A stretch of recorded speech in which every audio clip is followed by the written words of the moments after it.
Hello friends, welcome back. My name is Rency and today we will continue our story. So let's we start the levitating sun. I saw a yogi remain in the air, several feet above the ground last night at a group meeting. My friend Apendra Mohan Chaudhary spoke impressively. I gave him an enthusiastic smile. Perhaps I can guess his name. Was it Boundary Mahashiyas of Upper Circular Road? Apendra nodded, a little surfactance, not to be a news bearer. My inquisitiveness about Sant was well known to my friend. They delighted in setting me on a fresh track. The yogi lives so close to my home that I often visit him. My words brought keen interest to Apendra's face, and I made a further confidence. I have I have seen him in a remarkable feats. He has expertly mastered the various pranayams mentioned in the ancient eightfold yoga outlined by Patanjali. Once once Bha- Bhaduri once Bhaduri Mahashayas performs the Bhaskrita pranayam before me with such amazing force that it seemed an actual storm had arisen in the room. And then he extinguished the thundering breath and remained motionless in a high state of superconsciousness. The aura of peace after the storm was vivid beyond forgetting. I have heard that the son never leaves his home. Upendra's tone was a trifle indulgence. Indeed, it is a true. He has lived indoors for the past 20 years. He slightly relaxed his self-imposed rule at the time of our holy festivals. When he goes as far as his front sidewalk, the Bengals gather there because Sant Bhanduri is known for his tender heart. How does he remain in the air? Defining the law of gravitation.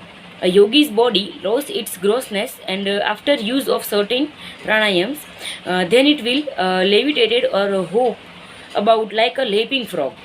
Even Sant who do not practice a formal yoga have been known to levitate during a state of instant devotion to God. I would like to know more of this page. Do you attend his evening meetings? Upendra's eyes were sparkling with curiosity. Yes, I go often. I am vastly entertained by the wit in his wisdom. Occasionally, my prolonged laughter mars and the solemnity of his gatherings. The sun is not disciplined, but his displays look like daggers. On my way home from school that afternoon, I passed Bhaduri Mahashaya's cloister and decided on a visit. The yogi was inaccessible to the general public, alone discipline occupying the ground floor and guaranteed his master's privacy. The student was something of a merchant. He now inquired formally if I had an engagement. His guru put in appreciances just in time to save me from summary injections. Let Mukunda come when he will. The sage's eyes twinkled. My rule of succulence is not for my own comfort, but for that of others. Worldly people do not like me.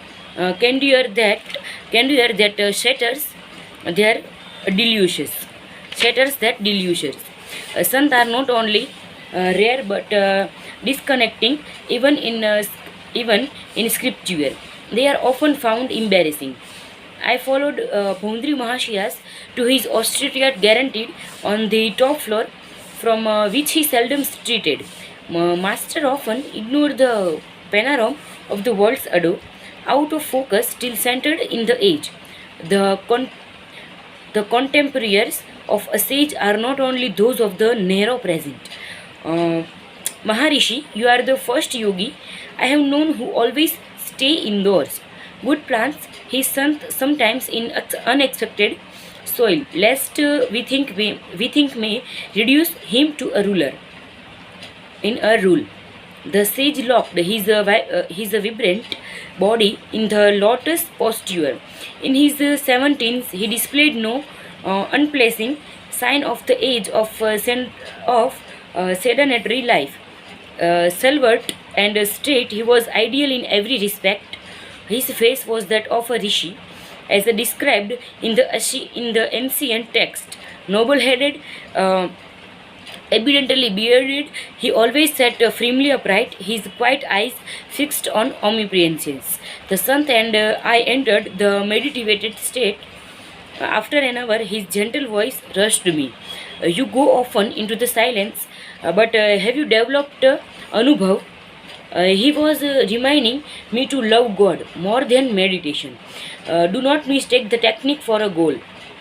He offered me some mangoes, and with the good humored wit that I found so deliciousful, so delightful in his grave nature, he remarked, people in general are more fond of Jala Yoga, like a union with food, than of the Dhanya Yoga. It's a union with God. His yogis, uh, his yogis spoon officiated and affected me approachiously. What a laugh you have! An affectionate gleam came into his gaze. His own face was always serious, yet stably touched with an ecstatic smile. His large lotus eyes, hidden divine laughter. Those letters come from far off America. The sage indicated several things envelopes on a table. I correspond with a few societies. Their war members are interested in yoga. They are discovering India anew with a better sense of direction than Colombians. I am glad to help them. A knowledge of a yoga, like the daylight, is free to all who will receive it. With rishis perceived as essential for human salvation, need not to be diluted for the West, alike in soul thought diverse in outer experiences. Neither West or East will flourish if some form of disciplinary yoga be not precise. The Sant held me with his tranquil eyes. I did not realize that his speech was a valid prophetic guidance. It is only now, as I write these words, that I understand and the full meaning in the casual illuminations he often gave me, that somebody I would like to carry India's technique to America. Maharishi, I wish you would write a book on yoga for the benefit of the world. I am training disciples. They and their line of students will serve as living volumes, proof against the natural declinations of the time and the unnatural interpretations of the criticist. I remained alone with the yogi until his disciples arrived in the evening. Bhaduri Mahashayas one of his inimitable discourse like a peaceful flood. He swept away the mental debris of the listeners, floating them Godward. His striking prables were experts in a flueless Bengali. This evening, Bhaduri expounded various philosophical points connect with the life of Mirabai, uh, a medieval uh, Rajputani princess who had abandoned her court life to seek the company of Sant. And one great sannyasi, Sananta Goswami, refused to receive her because she was a woman. Her reply brought him humbly to her feet. Tell the master, she had said, that I did not know there was any male in the universal save God. Are we all not females before him? A spiritual construction of the Lord as the only positive creative principle, his creation being not out but as a passive Maya. It's Mirabai composed many ascetic songs which are still treasured in India. I translate one of them here.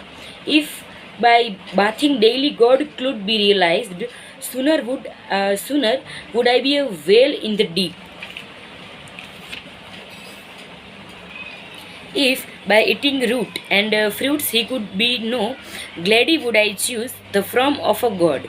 If the counting of rosiers uncovered him, I would say my prayers on mammoth beads. If bowing before stone images unveiled him, flintly mountain I would humbly worship. If by drinking milk the Lord could be embedded, many slaves and children would know him. If if Anabodon if Anabidoning one's wife could summon God, would not thousands be ennuchis? Mirabai knows that to find the divine one, the only indispensable is love. Several students put rupees in Bandhuri's slippers, which lay by his side as he sat in yoga posture. This respectful offering, customarily in India, indicates that the discipline place his material gods at the Guru's feet. Like grateful friends are only the Lord in disguising, looking after his own. Master, you are wonderful. A student, taking his leave, gazed ardently at the particle said, you have renounced rich and comforts to seek God and teach us wisdom. It was well known the Bandhuris Mahashayas and forsaken great family wealth. In his early childhood, when single-mindedly he had entered the yogis, he had entered the yogic path. You are reserving the case. The Sant face held mild rebuke. I have lived a few party. I have a filled party rupees, a few petty pleasures, and for a cosmetic empire of endless blisses. How then have I denied myself anything? I know the joy of sharing in the treasures is that sacrifice. The short stride, worldly flock are weary, and and the renunciant uh, they they relinquish and unparalleled divine positions for a poor handled and handful of earthly toys. I chuckled over this paradoxical view of renunciation, ones that put the cap of Coriolis on any saintly beggars, whilst transforming all proud millionaires into unconscientious materials. The divine order arranged our future more wisely than any insurance company. The masters concluding words were the realized creed of his faith. The words will full of uneasy believers in outward security. Their bitter thoughts are like scare on their foreheads. And the one who gave us air and milk from out first breath knew how to provide day by day or his devotees. I continued my after school pilgrimage to the sun's door with silent zeal. He aided me to attain Anubhav. One day, he moved to Ram Mohan Roy Road, away from the neighborhood of my home. His loving disciples had built him a new hermitage known as Nagendra Marg. Although it throws me ahead of my story by a number of years, I will recount here the last words given to me by Bandhuri Mahashayas shortly before I embark for the West. I sought him out and humbly knelt for his farewell blessings. Son, go to America, take the dignity of hoary India for your shield. Victory is written on your brow. The noble distance people will well receive you.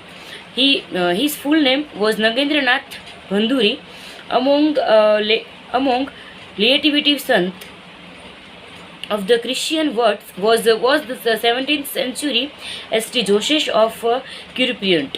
His feats received ample attention from eyewitness St. Joseph exhibited a worldly embassament that was really a divine recordness. His monastery brothers could not permit him to serve at the common table. Let's he ascend to the ceiling with the crockery. The Sant indeed was uniquely disqualified for earthly duties by his inability to remain for for any long period on the earth. India's great scientist J.C. Bose. Jagdish Chandra Bose. J.C. Bose, it's Jagdish Chandra Bose. Wireless inventions ended those of Marconi. Overhearing this provocating remark, I walked closer to a sidewalk group of professors engaged in scientific discussion. If my motive in joining them was racial pride, I regret it. I cannot deny my niece interest in evidence that India can play a leading part in the physics and not metaphysics alone. Why do you mean, sir? The professor Obigliancy explained Bose was the first one to invent a wireless courier and an instrument for indicating the reflection of electric waves. But the Indian scientist did not exploit his invention commercially. He soon turned his attention from the inorganic to the organic world. His revolutionary discoveries as a plant psychologist are outpacing even his radical achievements as a physicist. I politely thanked my manner and my mentor. He added the great scientist. He is one of my brother professor at Presidency College. I paid a visit that the next day to Sage at his home, which was close to mine. I had long admired him from a respectful distance. The grave and retiring botanist greeted me graciously. He was handsome, Robert man in his 15th, with thick hair-bored forehead and the abstract eyes for a dreamer. The precision in his tones revealed the lifelong scientific habit. I have recently returned from an expedition to scientific societies of the West. Their members exhibited instant interested in declared instruments of my inventions, which demonstrate the indivisible unity of all life. The Bose cryptograph has the has the enormous of 10 million magnification. The Microsoft all science is the translation or else pass away. Bounty is now acquiring the right theory, and the authors of Brahma will presently be the textbooks of natural history. And anneals only a few thousands time, yet it brought vital impetus to biological science, and the chrysograph open incalculable visits. You have done much, sir, to hasten the embers of East and West with the impersonal arms of science. You have. I was educated. I was educated at Cambridge. How admire is the Western method of submitting all theory to scrupulous experiment verification.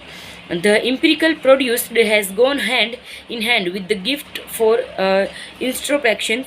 That is my Eastern heritage. Together they have enabled me to Sundar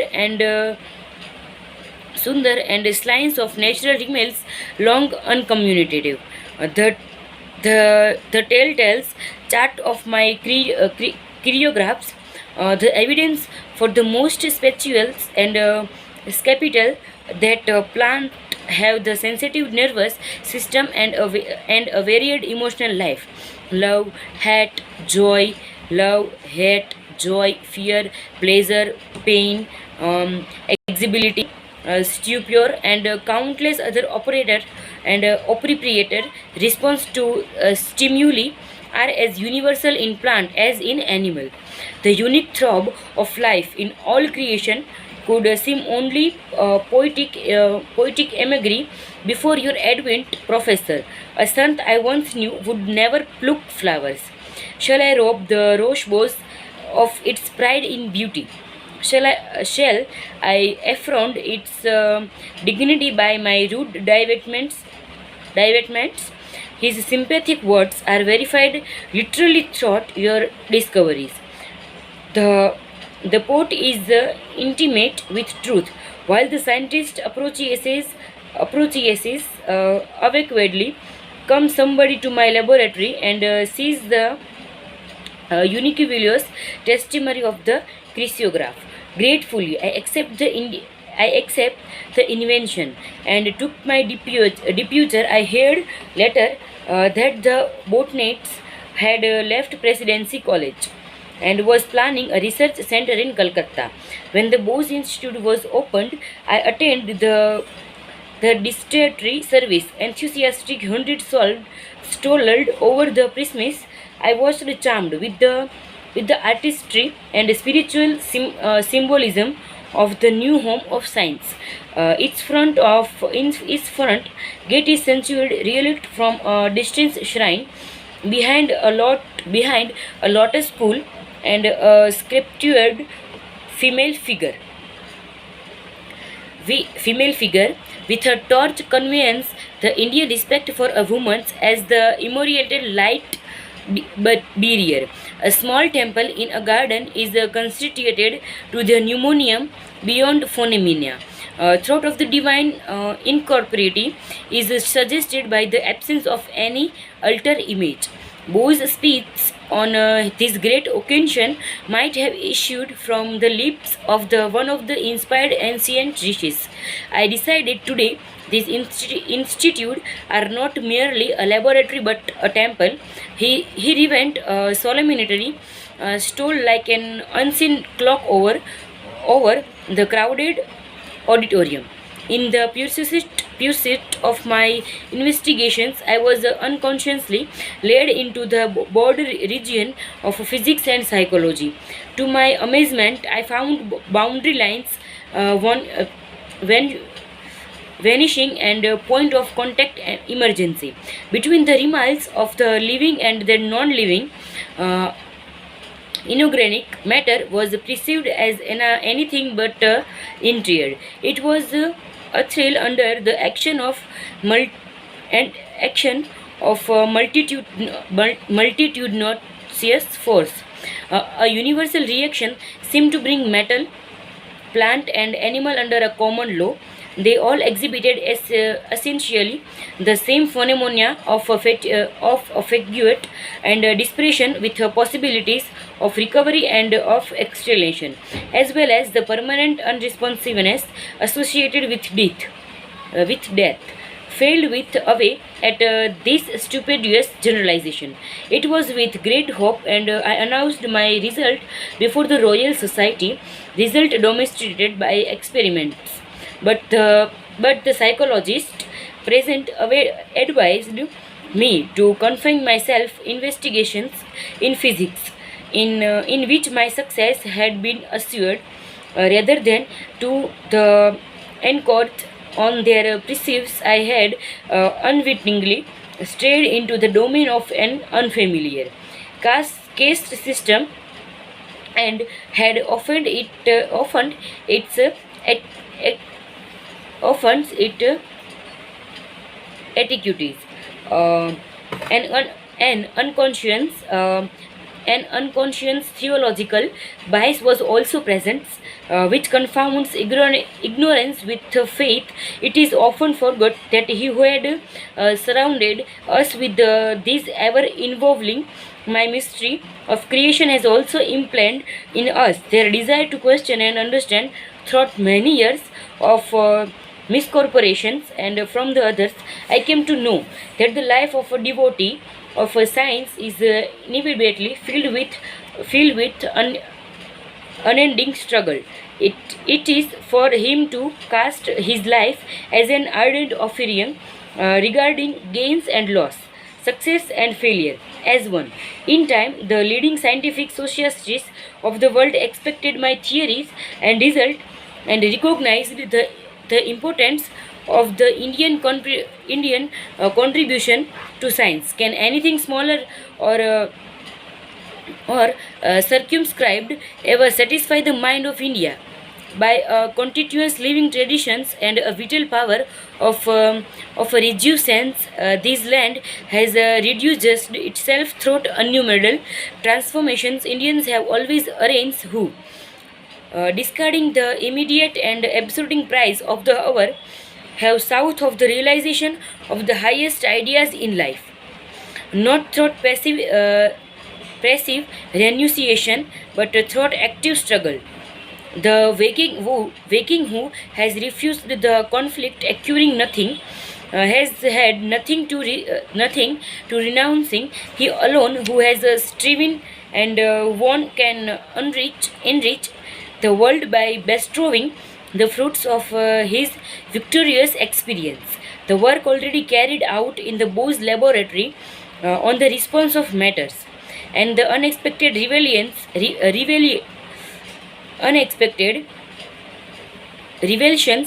in plant life have opened out very extend reasons of inquiring in physics, in psychology, in meditation, and in agriculture, and even psychology. Problems hitherto regards as insoluble have known been brought within the sphere of experimental investigation. But high success is not to be obtained without ridic extrude. Hence, the long battery of supersensitive instruments and apertures of my design, which stand before you today. In their case, in the entrance hall, they tell you of the broadcast efforts to get behind the deceptive seeming into the reality that remains unseen of the continuous toil and persistence and resourcefulness called forth to overcome human limitness. All creative scientists know that the true laboratory is the mind, where behind illusion they uncover the laws of truth. The lecture, the lectures given here will not be mere repetitions of a second-hand knowledge. They will announce new discoveries demonstrated for the first time in these halls. Throughout regular publication of the work of the institute, these Indian contributions will reach the whole world. They will become public property. No patents will ever be taken. The spirit of our national culture demands that we should forever be free from the restrictions of utilizing knowledge only for personal gain. It is my further wish that the facilities of the institute be available so far as possible to workers from all countries. In this, I am attempting to carry on the traditions of my country as far back as 25 centuries. India welcomed to its ancient universities at Nalanda and Takshila scholars from all parts of the world. Although science is neither of the east or nor of the west, but rather international in its universality, yet Indian is specified fitted to make a great contribution. The burning Indian imagination, which can extrude new order of a mass of appreciably contradictory facts, is held in checked by the habit of concretions.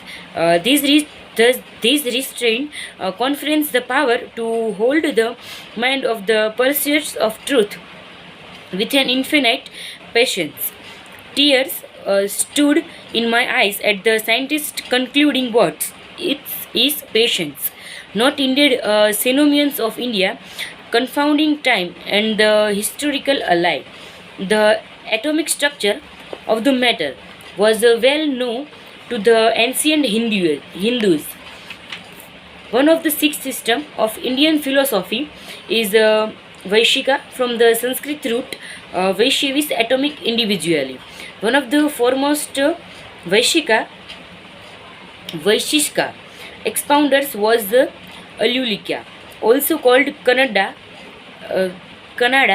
and the atom eater, born about